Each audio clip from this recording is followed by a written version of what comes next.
Democratic Governor Jared Polis is taking unilateral action today on affordable housing after Democrats and Republicans voted down his sweeping land use plan in the legislature.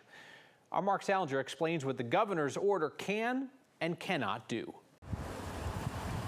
Colorado mountain towns are about as expensive as they are beautiful.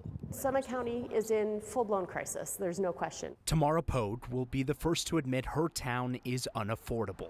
Last year, the average price of a residential unit in Summit County was $2.14 million. She's a commissioner in Summit County. When the county tries to build more affordable housing, it gets caught up for months at the state level, like a new $5 million grant to build homes in Dillon. It has taken us many, many months to get that grant approved, to get the contract signed, to get the money to us so that we can begin development. People like teachers, resort employees, and even first responders have nowhere to live unless they can afford a $1 million home on a ski instructor salary. If we are not as aggressive as possible, which really does require a partnership with the state, we won't be able to protect the nature of our community moving forward. Today, the state is stepping in. Hey everybody. After a failed attempt earlier this year to pass a bill to change land use rules in Colorado, Democratic Governor Jared Polis used executive action today to tackle affordable housing. We want to make sure that we reduce red tape, streamline the process, and internally focus on getting it out the door. The order reduces the amount of time the Department of Housing has to approve loans and grants from 240 days down to 90.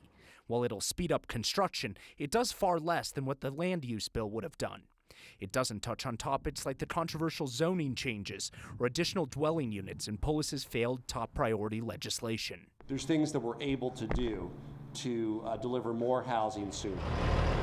In Summit County, anything to build more homes is a step in the right direction. For us to be most effective in resolving the crisis, there has to be good partnership and collaboration between state and local government.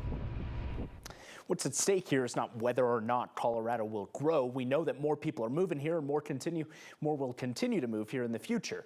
Polis says if the state doesn't push regulations that help affordable housing, we'll see growth in all the wrong places. One example is people having to commute for hours and housing sprawls because the cities, Kyle, become just simply too expensive to live in. So in a lot of ways, though, we're kind of where we were before Polis's legislative effort in the municipalities, cities, and counties are kind of going it alone as the governor's now going it alone to the extent that he can. Sure, and now they're trying to combine both of them together. But when you look at Summit County, they're doing something really interesting that no community in the entire nation has done, and that is working with the U.S. Forest Service to lease land from the federal government for affordable housing. They're the first in the nation to do that. That's interesting stuff. Chris Bianchi, wave high in the background there. Do we have Mark shouting us? There you go, buddy. There you go. We'll see you in a minute, Chris. Thank you very much.